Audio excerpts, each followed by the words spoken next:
Welcome guys di konten sampah. Kalau lu memang anggap konten gue ini sampah, ya next video aja. Nggak usah tonton video-video gue ini gitu. Tapi kalau lu masih ngehargain gue sangat apresiasi buat lu bisa subscribe channel gue. Jadi video kali ini gue bakal ngebahas tentang anak desa yang kuliah di Jakarta. Sebenarnya apa yang diharapin gitu. Jadi buat kalian yang belum tahu, gue tuh anak kampung dari salah satu kabupaten termiskin. Ya, termiskin, jangan salah. Termiskin di Lampung, yang jalannya itu mungkin bisa dibilang yang bagus itu hanya cuma jalan lintas jalan utama, jalan kampung, jangan salah, mulus, rata semuanya, rata batu, rata tanah. Ya begitu. Di kampung gua itu mulai dari gua kecil, sekarang umur gua udah sekitaran 25 tahun, itu belum pernah ngerasain gua keluar rumah itu jalan itu di aspal. Ya wajar lah, nggak punya anggaran, soalnya kabupaten termiskin. Cuma gua nggak tahu ya definisi termiskin itu sebenarnya gimana gitu. Tapi gua nggak bakal ngebahas tentang itu. Dan gua adalah satu-satunya anak yang ada di desa gua tinggal yang memutuskan buat gua ambil kuliah di ibu kota. Jujur gua dulu nggak pengen kuliah gitu, sama sekali nggak pengen kuliah. Ya karena memang lingkungan gue pemikiran ya orang kampung itu mengesampingkan pendidikan formal gitu. Ya fakta di lapangannya apa? Banyak orang mungkin oh enggak gitu, enggak. Oke.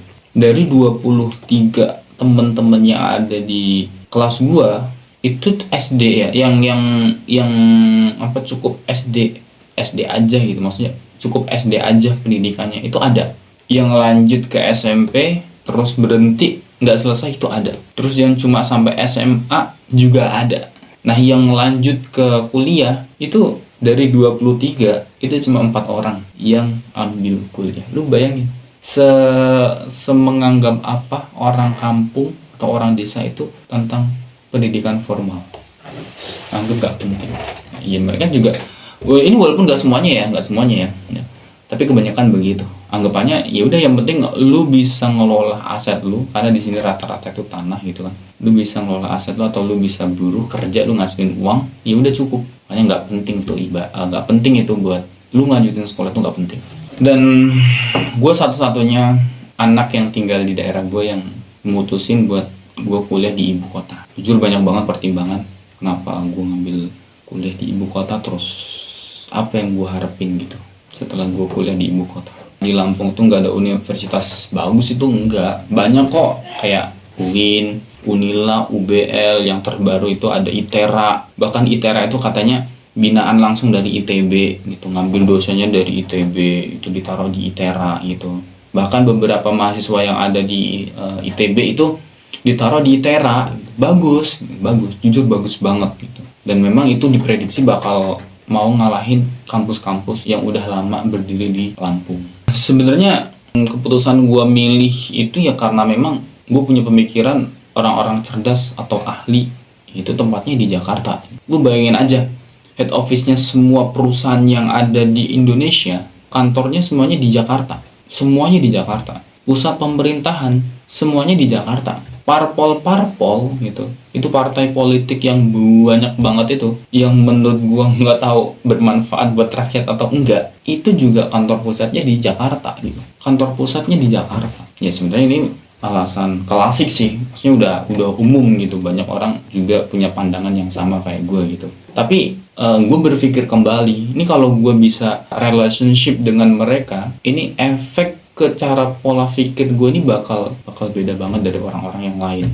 Makanya ke Jakarta. Ya kalau selama gue kuliah di Jakarta, jujur ya pada umumnya kayak kuliah datang on time, tepat waktu, ngerjain tugas dosen, terus olahraga bareng teman kampus, nongkrong di coffee shop, ya pada umumnya gitu. Cuma ternyata dulu pandangan gue ngampus itu menakutkan, ternyata nggak menakutkan sama sekali. Jujur men, kampus yang ada di Indonesia tuh gue bisa dibilang bobrok banget. Ini bukan sistem kampusnya yang bobrok ya, tapi mahasiswanya itu sendiri yang bobrok banget. Kenapa gue bilang bobrok? Karena banyak mahasiswa yang lu ngampus itu tuh nggak penting buat memahami materi yang disampaikan, itu nggak penting. Ya yang lu cari gelarnya buat nyari kerja. Padahal kan waktu kerja materi kampus yang ini yang diambil gitu kan, yang dipahamin. Ya makanya gue waktu itu sempat nekenin ke diri gue sendiri tuh, ketika lu punya kerjaan, maksudnya tugas dari dosen, tugas kampus, ya sebisa mungkin lu bisa nyelesain pekerjaan lu sendiri gitu. Bener-bener gue tekanin kayak gitu waktu itu gue tekanin bener-bener. Makanya gue dari semester 1 sampai semester 5 bener-bener bisa ngerjain materi atau ujian tanpa bantuan orang itu. Gue bisa 100% gue bisa, walaupun nggak tahu bener apa salah yang gue kerjain ya, tapi gue pede gitu. Nah, ini buat lu pada nih yang kayak misal mau aktif di organisasi, ya lu coba tanya pada diri lu sendiri, gue mau aktif di organisasi atau enggak selama ngampus. Tanya dulu sebelum lu join. Kalau lu bilang saya pengen aktif di organisasi, hanya sekedar pengen, hanya setengah-setengah atau enggak, nah ini tanya lagi gitu. Karena kenapa?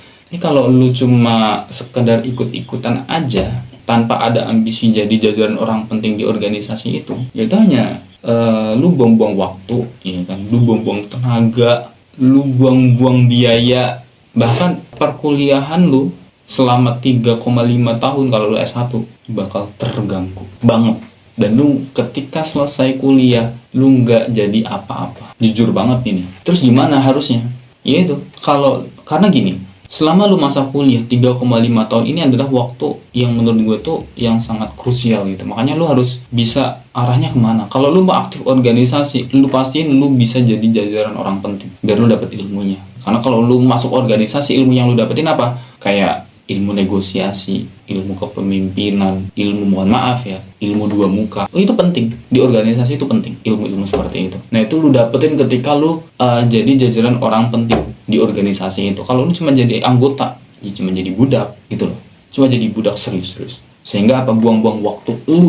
Padahal kalau lu selama masa kuliah lu manfaatin buat lu magang, terus magang, lu selesai kuliah lu dapat ilmu banyak. Lu selesai kuliah udah siap untuk bersaing di dunia profesional, dunia kerja profesional. Yang gue kerjain sih waktu itu, gue bisa ngomong kayak gini karena jujur gue nyesel banget kenapa gue mati-matian beberapa periode ikut organisasi. Jujur ya, gue dapat ilmunya karena waktu itu gue sempat ngajuin ke jadi ketua umum ya, walaupun gue akhirnya kalah, dan gue sempat dipercaya jadi kepala departemen. Nah itu ilmu gue di situ. Makanya buat kalian yang mau kuliah, mau ikut organisasi atau enggak, kalian sendiri yang bisa jawab buat diri sendiri. Terus apa yang gue harapin dari gue kuliah di Jakarta? Ya, yang pasti gue dapet kerjaan. Iyalah, realistis lah, gue dapet kerjaan. Tapi nyatanya enggak. Selama kuliah tadi gue udah bahas, gue aktif organisasi. Justru gue dua organisasi gue ikutin. Yang pertama itu organisasi eksternal, yang kedua itu organisasi internal, organisasi kampus prodi. Gue ikutin. Gue juga magang. Tapi selama kuliah gue magang cuma sekali. Oh, itu enggak, dua kali. Gue magang 2 kali. Yang satu perusahaan plat merah, yang satu perusahaan media startup. Dan ketika gue lulus, apa harapan gue yang tadinya itu punya relationship yang luas, ternyata gue malang nasibnya guys. Kenapa? Gue lulus di momen Indonesia lagi sakit, banyak PHK, lowongan pekerjaan sedikit, sedangkan yang lulus itu luar biasa banyak banget. Relationshipnya lu ke orang-orang lain, temen lu banyak, ternyata nggak begitu berpengaruh di dunia kerja karena saking saingan pekerjaan itu luar biasa. Ya akhirnya apa, impian gue semuanya langsung kayak udah sia-sia aja gitu. Ya sebenarnya gue salah juga sih mengharapkan kayak dari kebijakan pemerintah lain-lain begitu. Gue lebih ke menyalahkan diri sendiri sebenarnya. Ya kalau misal gue waktu itu maksimalin di 2 organisasi ini, mungkin nilai gue, value diri gue juga beda gitu. Ya tapi sudahlah gitu. Akhirnya apa, gue mutusin buat pulang kampung. Gue usaha sendiri di kampung. Nah itu perjalanan gue guys. Mungkin ya nggak tahu kalian bisa memahamin atau enggak, tapi kurang lebih seperti itu. Intinya apa? Ini buat orang-orang kampung ya, atau orang-orang yang mau kuliah ya. Di era sekarang itu kalau lu mau masuk organisasi, lu harus masuk ke jajaran inti biar lu dapet ilmunya. Terus jangan stuck aja di organisasi, lu harus magang terus. Bodo amat, biarin orang bilang, wah lu nggak nggak stay di organisasi terus, lu ngilang-ngilangan bodo amat. Yang penting lu organisasi oke gitu, dan lu nggak banyak nongkrong sana sini lah istilahnya. Lu juga banyak magang pengalaman di perusahaan-perusahaan.